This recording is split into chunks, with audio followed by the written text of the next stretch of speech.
Ders 1. Süpermarket macerası. Bu güzel. Bugün alışverişe nereye gittin? Yakındaki bir süpermarkete gittim. Çok çeşitli taze ürünler var.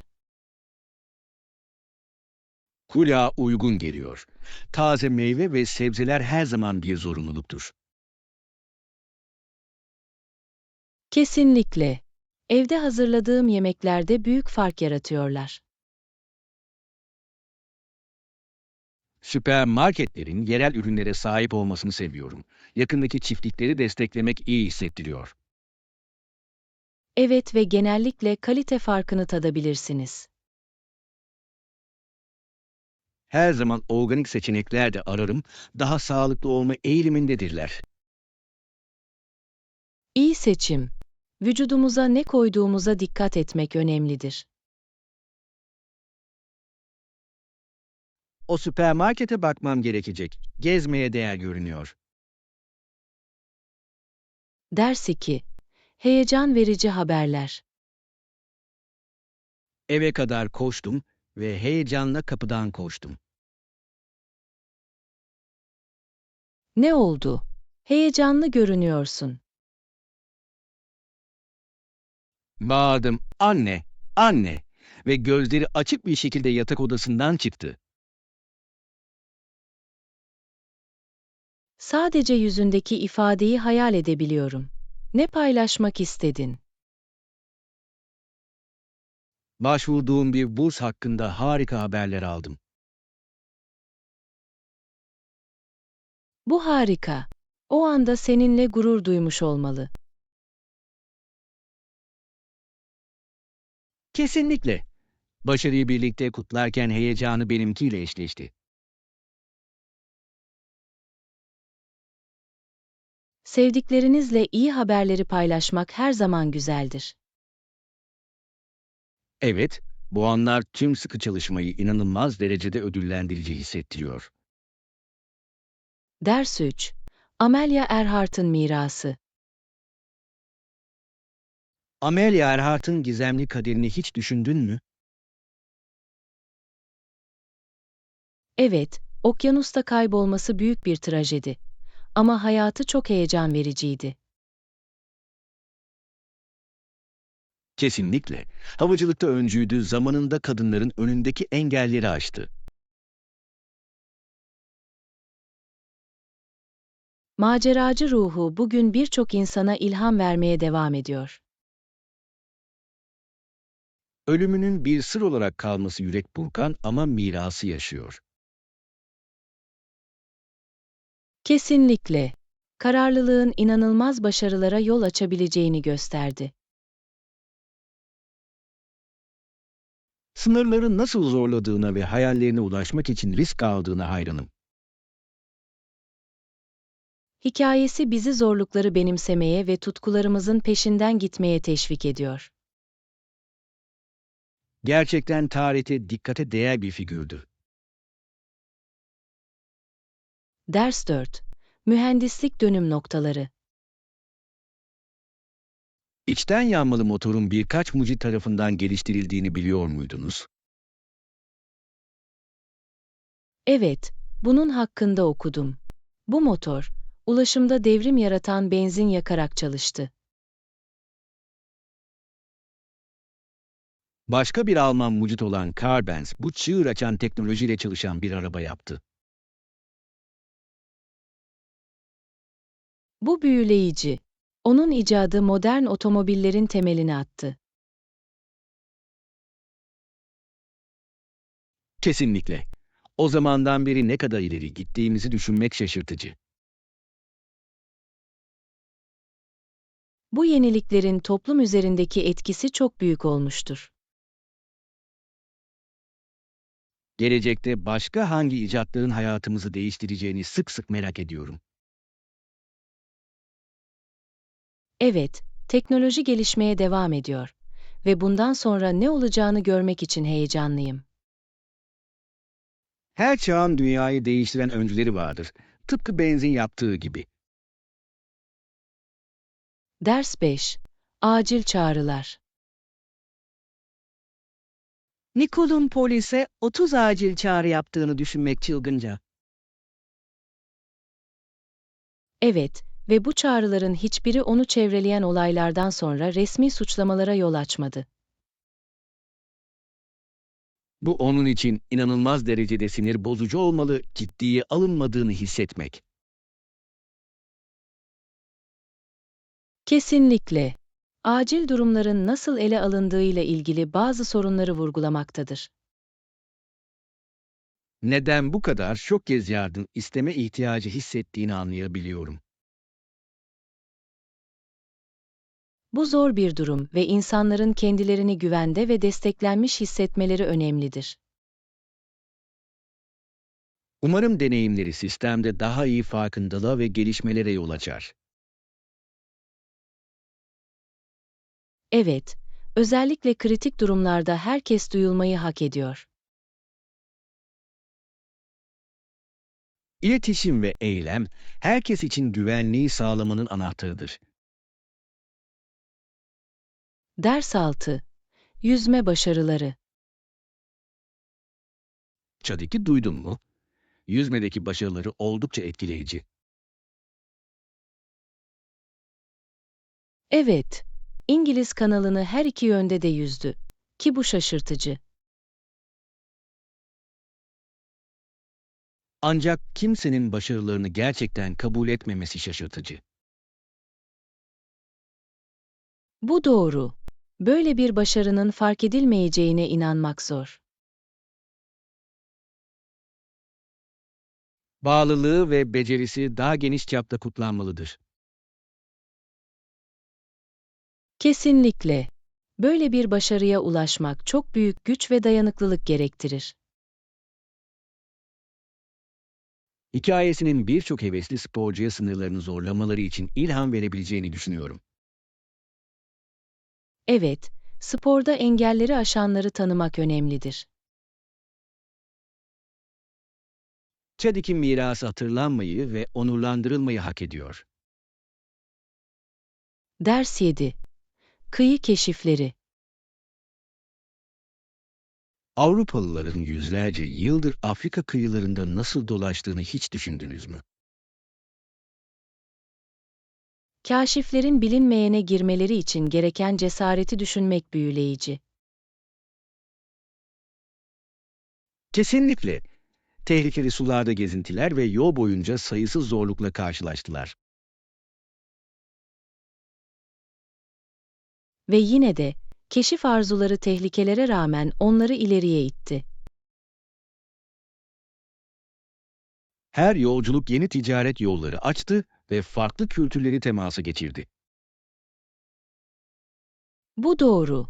Gerçekleşen değiş tokuşlar, her iki taraf için de dönüştürücü oldu. Böyle destansı yolculuklardan sonra eve getirmiş olmaları gereken hikayeleri hayal edin. Bu hikayeler birçok kişiye ufkunun ötesindeki macerayı hayal etmeleri için ilham vermiş olmalı. Gerçekten de bu keşiflerin mirası bugün bizi etkilemeye devam ediyor. Ders 8. Engelleri yıkmak. En güçlü baskı ve direniş duvarlarını yıkabilecek akımı düşünmek şaşırtıcı. Evet, tarih bize güçlü hareketlerin bir toplumun gidişatını ne kadar değiştirebileceğini gösterdi. Birleşik seslerin gücü en yerleşik sistemlere bile gerçekten meydan okuyabilir. Kesinlikle. İnsanlar bir arada durduklarında, durdurulamaz değişim dalgaları yaratabilirler. Tutku ve kararlılığın ilerlemeye nasıl yol açabileceğini görmek ilham verici. Ve cesaret hikayeleri, kendilerini güçsüz hissedenlerde nasıl umut ateşliyor. Her küçük eylem, adalet ve eşitlik için daha büyük bir harekete katkıda bulunabilir. En karanlık zamanlarda bile ışığın içeri girebileceğini hatırlatıyor. Kesinlikle dayanıklılığın ve insan ruhunun güzelliği budur. Ders 9. Bakkal listesi temelleri. Yani bugün listemizde yumurta, ekmek, süt ve bazı meyvelere ihtiyacımız var.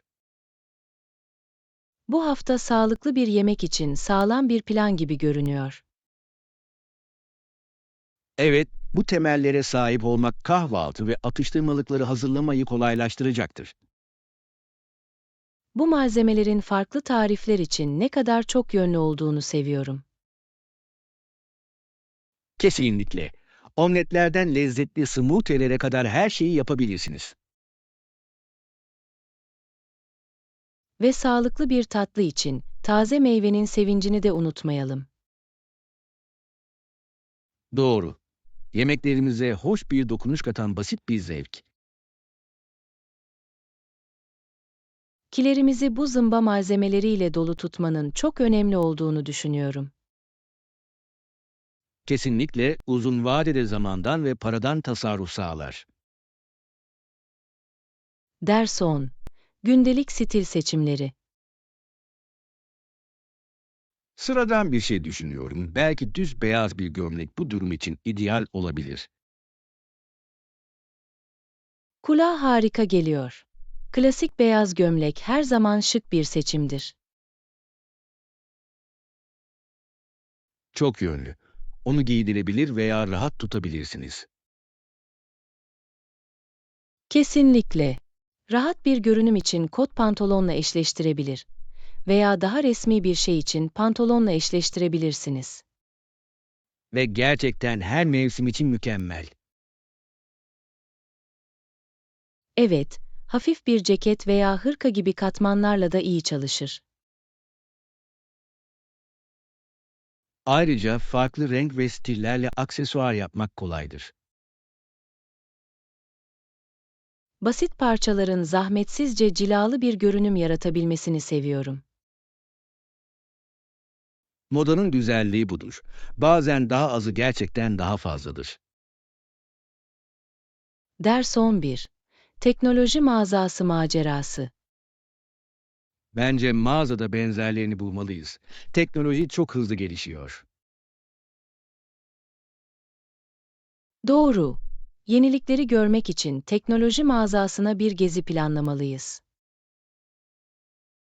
En son araçları ve yenilikleri keşfetmekten heyecan duyuyorum. Evet, teknolojinin hayatımızı nasıl geliştirebileceğini görmek her zaman ilham vericidir. Acaba kullanabileceğimiz ilginç aksesuarları var mı? Kesinlikle. Bazen aksesuarlar kullanılabilirlikte tüm farkı yaratır. Ayrıca farklı markaların özelliklerini karşılaştırmak eğlencelidir. Kesinlikle. İhtiyaçlarımıza mükemmel bir şekilde uyan bir şey keşfedebiliriz. Gitmeden önce kontrol etmek istediğimiz şeylerin bir listesini yapalım. Ders 12. Yapmak. Bazen mevcut olanlarla yetinmek zorundayız. Sence de öyle değil mi? Kesinlikle, bu durumlarda becerikli ve yaratıcı olmakla ilgili. Kesinlikle. Kutunun dışında düşünürseniz nasıl adapte olabileceğiniz ve alternatifleri bulabileceğiniz şaşırtıcı. Katılıyorum. Genellikle oldukça tatmin edici olabilecek beklenmedik çözümlere yol açar. Artı her zaman daha fazlasını aramaktan ziyade sahip olduklarımızı takdir etmemizi teşvik eder. Evet, sadelikte neşe bulmak gerçek bir oyunun kurallarını değiştirebilir. Ve hayattaki küçük şeyler için minnettarlığı teşvik eder.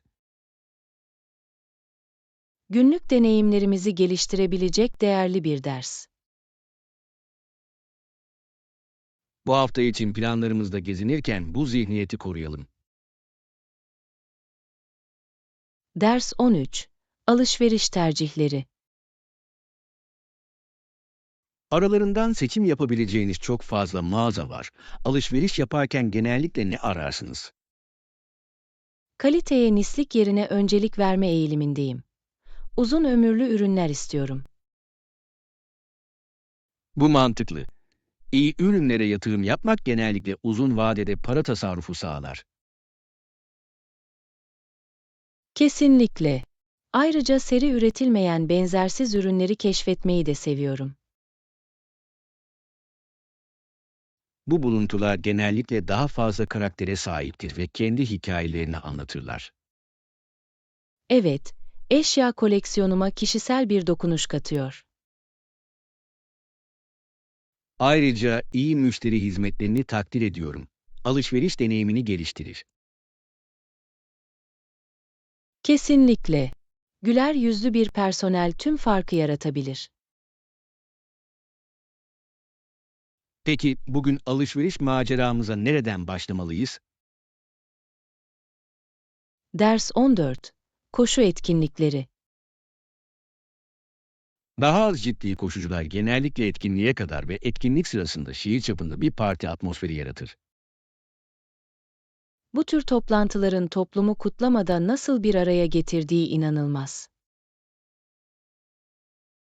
Evet, enerji bulaşıcıdır ve insanları ister koşuyor, ister tezahürat yapıyor olsalar da katılmaya teşvik ediyor. Kalabalığın heyecanı, katılımcıları sınırlarını zorlamaya gerçekten motive edebilir. Kesinlikle. Yarışın kendisi kadar deneyimle de ilgilidir.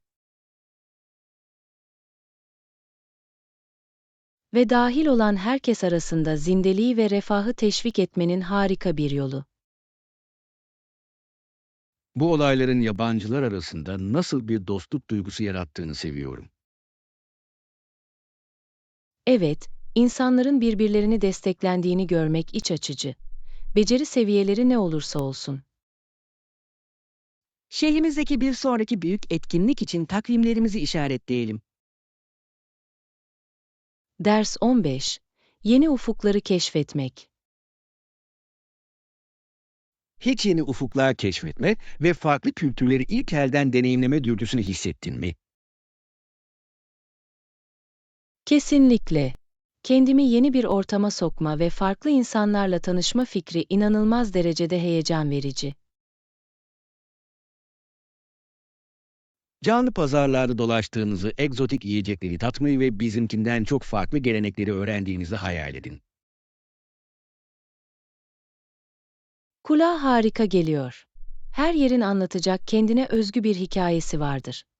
Ve bunu ilk elden deneyimlemenin paha biçilmez olduğuna inanıyorum. Artı seyahat bakış açımızı genişletir ve farklılıklarımızın güzelliğini takdir etmemize yardımcı olur. Evet. Ve seyahatlerimiz sırasında yarattığımız anılar genellikle ömür boyu sürer ve hayatımızı tahmin bile edemeyeceğimiz şekillerde zenginleştirir. Yani bir sonraki ziyaret etmek için bir destinasyon seçebilseydiniz nerede olurdu? Sanırım Japonya'yı keşfetmeyi çok isterim. Oradaki modernite ve geleneğin karışımı beni büyülüyor. Bu harika bir seçim. Teknoloji ve antik kültürün karışımı gerçekten eşsiz bir deneyim yaratır. Ders 16. Hafta sonu planları. Yakındaki bir şehre kendiliğinden bir hafta sonu kaçamağı planlamanın ne kadar heyecan verici olacağını hiç düşündünüz mü? Bu harika bir fikir gibi geliyor. Yeni bir yeri keşfetmek, sadece birkaç günlüğüne bile çok ferahlatıcı olabilir. Kesinlikle. Sokaklarda dolaştığınızı, yerel yemekleri denediğinizi ve başka hiçbir yerde bulamayacağınız eşsiz mağazaları ziyaret ettiğinizi hayal edin. Yeni bir şehirde gizli mücevherleri keşfetme düşüncesini seviyorum. Özellikle de yerlilerin takıldığı büyüleyici küçük kafeler. Ve her zamanki rutinimize ara vermek, işten ve günlük sorumluluklardan biraz uzakta vakit geçirmek için mükemmel bir fırsat. Kesinlikle. Artı, bu tür geziler sırasında yarattığımız anılar genellikle en değerli deneyimlerimizden bazıları haline gelir. Yani hafta sonu ziyaret etmek için herhangi bir şeyi seçebilseydin, hangisini seçerdin? Sanırım New Orleans'ı keşfetmeyi çok isterim. Oradaki kültür, müzik ve yemek çok canlı ve cazip. Bu harika bir seçim. Canlı atmosfer ve zengin tarih gerçekten unutulmaz bir deneyim yaratacaktır. Ders 17. Rüya tatili. Günlük koşuşturmadan kaçmak için tropikal bir cennete rüya tatili yapmanın nasıl bir şey olacağını hiç düşündünüz mü? Kesinlikle. Kumlu bir plajda uzanma, serinletici bir içecek yudumlama ve dalgaları dinleme fikri bana mükemmel bir kaçamak gibi geliyor. Gerçekten yapıyor. Kuşların cıvıltısı sesine ve palmiye ağaçlarının arasından parlayan güneşin sizi güne başlamaya davet ettiğini hayal edin. Evet.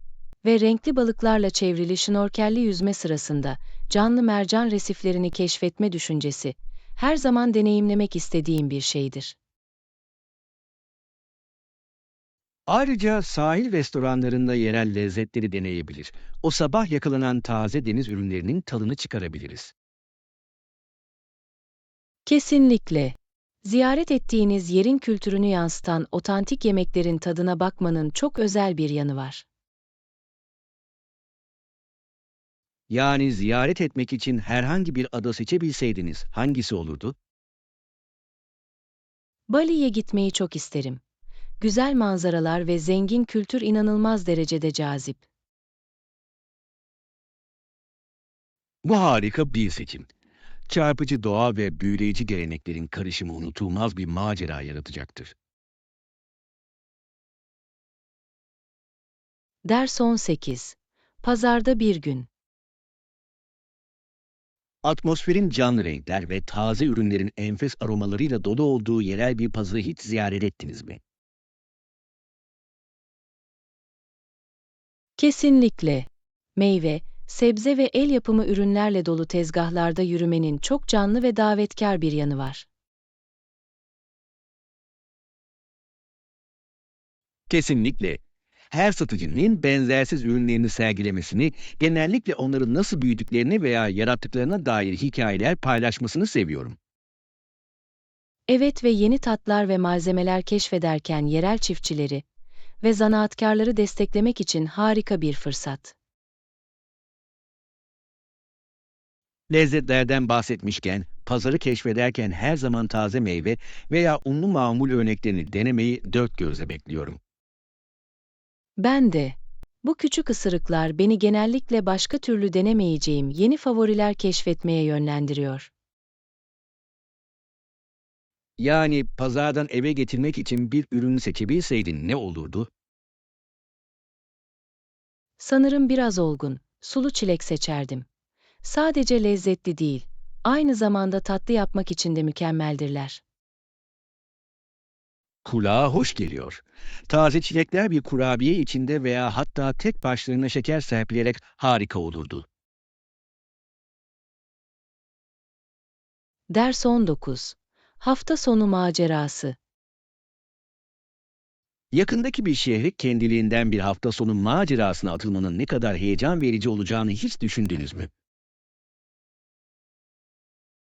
Kesinlikle.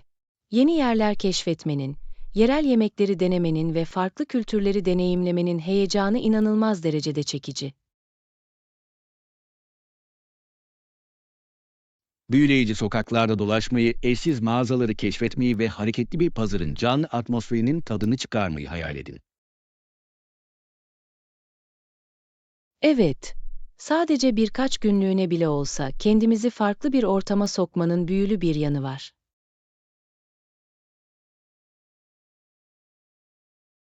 Ve en iyi yanı, keşfederken birlikte unutulmaz anılar yaratabilmemizdir.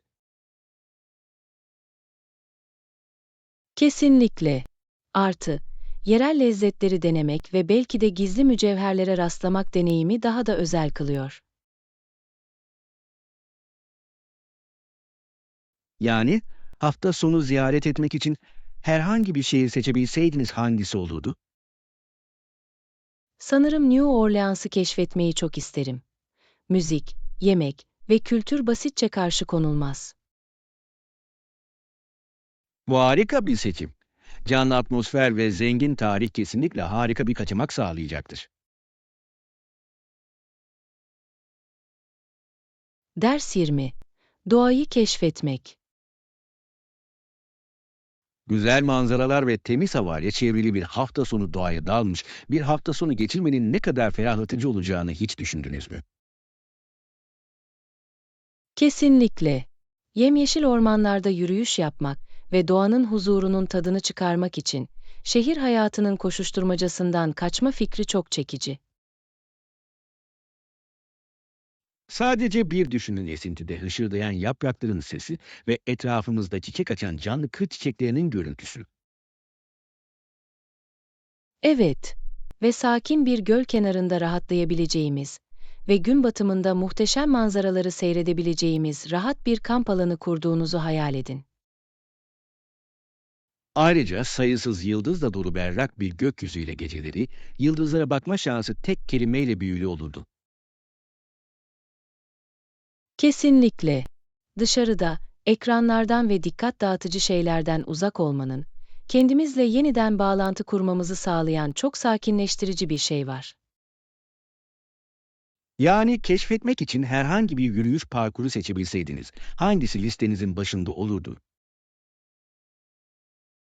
Sanırım Rocky Dağları'ndaki patikalarda yürüyüş yapmayı çok isterim. Nefes kesen manzara ve çeşitli vahşi yaşam burayı ideal bir yer haline getiriyor. Bu harika bir seçim. Yükselen zirvelerin ve kristal berraklığındaki göllerin birleşimi unutulmaz bir macera yaratacaktır. Ders 21. Mükemmel akşama. Bütün bir akşamı yıldızların altında geçirmenin, harika yemeklerin ve sohbetlerin tadını çıkarmanın nasıl bir şey olacağını hiç hayal ettiniz mi? Kesinlikle. Dışarıda oturma düşüncesi, peri ışıklarının yumuşak parıltısı ve çevremizdeki doğanın sesleriyle inanılmaz derecede romantik geliyor. Sadece hayal edin, çimlere yayılmış rahat bir battaniye, lezzetli atıştırmalıklar ve belki paylaşmak için bir şişe şarap. Evet, ve en sevdiğimiz müziklerden bazılarını çalmak için taşınabilir bir hoparlör bile getirebiliriz ve gece için mükemmel bir ambiyans yaratabiliriz. Kulağa ideal geliyor. Günlük yaşamın dikkat dağıtıcı şeylerinden uzakta gevşememize ve birbirimizle gerçekten bağlantı kurmamıza izin veren bu gibi anlardır. Kesinlikle. Ayrıca, rahat bir ortamdayken, dış mekanın güzelliğinin tadını çıkarırken sohbet çok daha iyi akıyor. Yani bu mükemmel akşam için herhangi bir yer seçebilseydin, nereye gitmek isterdin? Sanırım gün batımının sudan yansımasını izleyebileceğimiz ve sonra yıldızlara göründükleri gibi bakabileceğimiz bir gölün kenarında olmasını çok isterim. Bu harika bir seçim. Göl kenarındaki bir ortamın huzuru kesinlikle deneyimi geliştirecektir.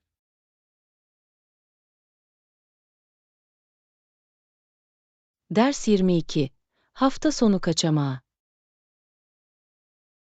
Şehirden kaçmanın ve doğayla çevrili dağlarda bir hafta sonu geçirmenin ne kadar ferahlatıcı olacağını hiç düşündünüz mü? Kesinlikle. Yemyeşil parkurlarda yürüyüş yapma, temiz havayı soluma ve çarpıcı manzaraların tadını çıkarma fikri mükemmel bir inziva yeri gibi geliyor. Geceleri rahat bir kamp ateşinin yanında oturduğunuzu, hikayeler paylaştığınızı ve şehir ışıklarından uzakta yıldızlarla dolu bir gökyüzüne baktığınızı hayal edin. Evet, kuşların cıvıltısı sesine ve zirvelerin üzerinden yükselen güneşin sesine uyanmak güne başlamak için çok huzurlu bir yol olurdu. Artı gün boyunca yerel yolları keşfedebilir, hatta pikniğin tadını çıkarmak için gizli bir şelale veya doğal bir manzara bile bulabiliriz. Kulağa harika geliyor. Dışarıda olmak ve teknolojiden biraz kopmak konusunda çok canlandırıcı bir şey var. Kesinlikle. Yoğun hayatımızda genellikle zor olan bir şekilde kendimizle ve birbirimizle yeniden bağlantı kurmamızı sağlar. Yani, ziyaret etmek için belirli bir dağ bölgesi seçebilseydiniz, nerede olurdu? Sanırım Rocky Dağları'nı keşfetmeyi çok isterim. Nefes kesen manzaralar ve çeşitli vahşi yaşam unutulmaz bir macera yaratacaktır. Ders 23. Alışveriş planları.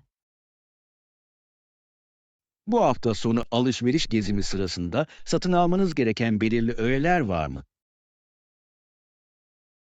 Evet, kesinlikle yeni bir kot pantolon bulmam gerekiyor çünkü sahip olduklarım biraz yıpranıyor ve bir kışlık mont da harika olurdu.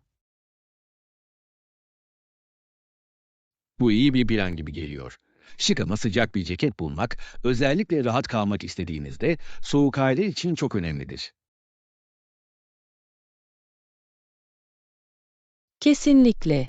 Sadece beni sıcak tutmakla kalmayıp aynı zamanda iyi görünen, belki gardırobumla eşleşen güzel bir renkte bir şey istiyorum. Ve kot pantolon her zaman temel unsurdur. Onları yukarı veya aşağıya giydirebilir, böylece onları her durum için çok yönlü hale getirebilirsiniz. Kesinlikle. İyi bir kot pantolonun sizi nasıl kendinden emin hissettirebileceğini seviyorum. İster sıradan bir akşam yemeğine çıkın, ister iş yapıyor olun. Peki bu ürünleri aramak istediğiniz belirli bir mağaza var mı? Şehir merkezindeki yeni butiğe göz atmayı düşünüyordum. Çok çeşitli modaya uygun kıyafetler olduğunu duydum. Bu mükemmel bir seçim gibi geliyor. Ayrıca daha sonra bir kahve içebilir ve bulgularımızı tartışarak günü daha da keyifli hale getirebiliriz. Ders 24. Proje başarısı. Bu projenin son aşamalarına yaklaşırken ilerlememiz ve önümüzdeki zorluklar hakkında ne düşünüyorsunuz? Dikkatli bir şekilde iyimserim. Uzun bir yol kat ettik. Ama hala yapılacak çok iş var ve ivmemizi koruduğumuzdan emin olmak istiyorum. Kesinlikle ortaya çıkabilecek engellerin üstesinden gelmek için odaklanmamız ve etkili bir şekilde işbirliği yapmaya devam etmemiz çok önemlidir. Kabul ettim. Kalan görevleri daha küçük, yönetilebilir adımlara ayıralım ve her ekip üyesine net sorumluluklar atayalım. Bu akıllı bir yaklaşım. Her bir bileşeni sistematik olarak ele alarak bunalmış hissetmekten kaçınabilir ve çatlaklardan hiçbir şeyin kaymamasını sağlayabiliriz. Ve yol boyunca dönüm noktalarımızı kutlamayı unutmayalım. Başarılarımızı tanımak morali artıracak ve bizi motive edecektir.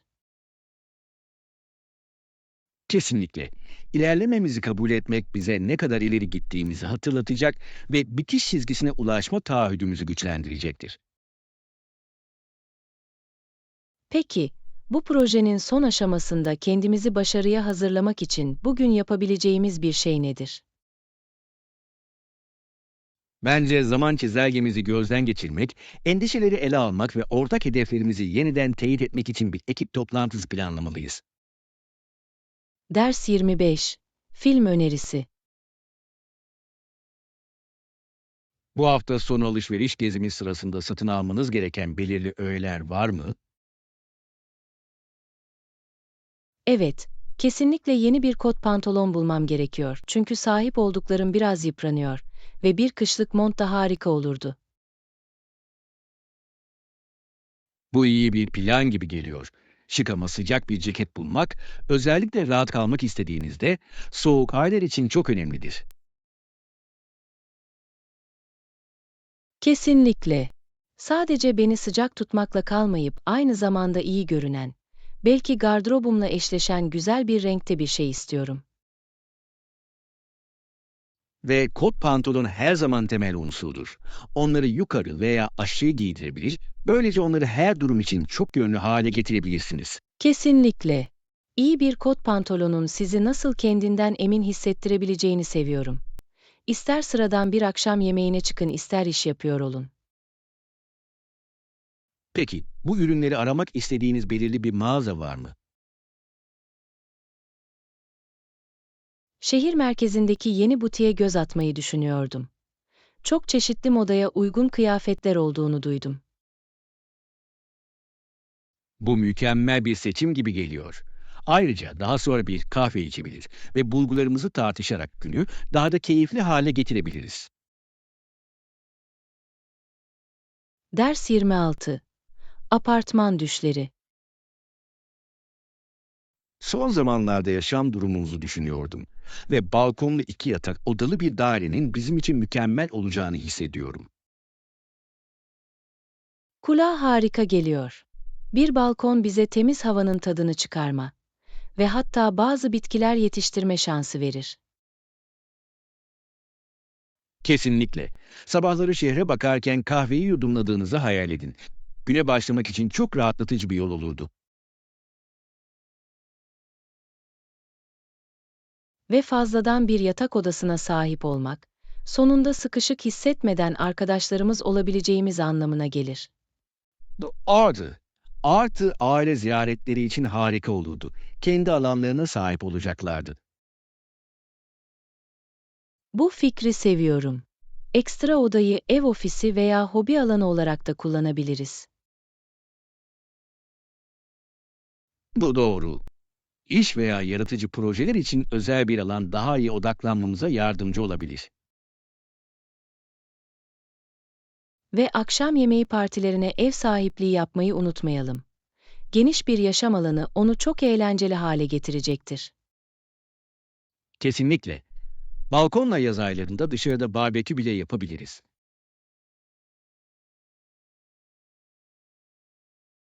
Ders 27. Fitness tasarrufu. Bir spor salonuna katılmak yerine evde egzersiz yaparak ne kadar tasarruf edebileceğinizi hiç düşündünüz mü? Kesinlikle. Egzersiz videoları ve beslenme kılavuzları gibi çevrimiçi olarak, ücretsiz olarak kaç kaynağının mevcut olması şaşırtıcı. Biliyorum değil mi? Ayrıca spor salonu saatleri hakkında endişelenmeden kendi programınızı oluşturabilirsiniz. Bu doğru ve uzun vadede genellikle daha ucuz olan yıllarca süren bazı temel ekipmanlara da yatırım yapabilirsiniz. Kesinlikle. Ve hatta arkadaşlarınızı grup antrenmanlarına davet edebilir. Bu da spor salonu ücretleri olmadan eğlenceli bir sosyal aktivite haline getirebilirsiniz. Bu fikri seviyorum. Kendi alanınızda yapabildiğinizde, zindeliği gerçekten daha erişilebilir ve eğlenceli hale getirir. Ayrıca tek bir spor salonunun üyeliğine bağlı kalmadan farklı egzersiz stillerini deneyebilirsiniz. Yogadan kuvvet antrenmanına kadar çeşitli sınıfları evinizin rahatlığında keşfetmek gibidir. Ve spor salonuna gidip gelmek zorunda kalmadan ne kadar zaman kazandığınızı düşünün. Ders 28. Oda servisi. Bu gece akşam yemeği için oda servisi sipariş etmenin güzel olabileceğini düşünüyordum. Bunun hakkında ne düşünüyorsun? Kulağa hoş geliyor. Odamızın rahatlığında rahat bir yemeğin tadını çıkarma fikrini seviyorum. Ne sipariş etmek istersiniz? Gerçekten rahatlatıcı bir şey için havasındayım. Belki bir tarafı patates kızartması olan klasik bir cheese burger. Bu sana nasıl geliyor? Kulağa cazip geliyor ama biraz daha hafif bir şey tercih edebilirim. Izgara tavuklu Sezar salatası gibi. Her zaman harika bir seçimdir. Büyük beyinler aynı şekilde düşünür. Ve siparişimize biraz tatlı eklemeyi unutamayız. Bir dilim çikolatalı kek gerçekten işe yarar. Kesinlikle. Özellikle uzun bir günün ardından çikolatalı keke kim karşı koyabilir? Kendimizi tedavi etmenin mükemmel yolu. O zaman oda servisini arayacağım. Rahatlayıp akşamın tadını çıkarırken lezzetli yemeğimizi incelemek için sabırsızlanıyorum. Ruh bu. Bu şekilde gevşemek harika. ve akşam yemeğinin bize servis edilmesi onu daha da özel hissettiriyor. Kesinlikle. Artı yemek yerken bir film izleyebiliriz. Akşamımızı birlikte geçirmenin ideal yolu. Ders 29. Yeşil saç.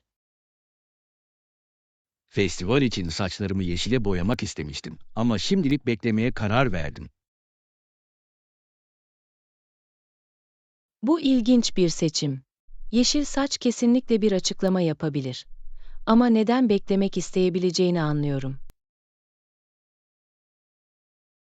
Bugünlerde hiç şık değil ve sanırım şu an için görünümü biraz daha klasik tutmayı tercih ederim. Kesinlikle. Bazen daha zamansız bir stile gitmek daha iyidir. Özellikle de cesur değişikliklerden emin değilseniz. Artı bir süre yeşil saçsız yaşamak bana genel tarzımı ve gerçekten ne istediğimi yeniden düşünme şansı verebilir. Bu akıllı bir yaklaşım. Zaman ayırmak, uzun vadede kendinizi iyi hissedeceğiniz bir karar vermenize yardımcı olabilir. Kesinlikle. Bir değişiklik yaptığımda bunun bir andan daha fazla mutlu olacağım bir şey olduğundan emin olmak istiyorum. Her şey kendinizi ifade etmek ve kendi cildinizde rahat hissetmek arasında doğru dengeyi bulmakla ilgilidir. Kesinlikle. Ve kim bilir belki beni yeşil saçtan daha fazla heyecanlandıran farklı bir renk veya stil bulurum. Ders 30. Sabah rutinleri. Her sabah saat 7'de uyanıyorum. Bu da bana güne doğru bir şekilde başlamak için yeterli zaman veriyor. Aslında 6:30 civarında biraz daha erken uyanıyorum ve bunun önümüzdeki güne daha hazırlıklı hissetmemi sağladığını görüyorum. Bu etkileyici. Bu kadar erken uyandıktan sonra genellikle ne yaparsınız? Güne nemlendirmek için bir bardak su ile başlamayı seviyorum ve sonra vücudumu uyandırmak için birkaç dakika esneme harcıyorum. Koya ferahlatıcı geliyor. Genelde doğrudan duşuma atlarım ama rutinime biraz esneme eklemeyi düşünüyordum.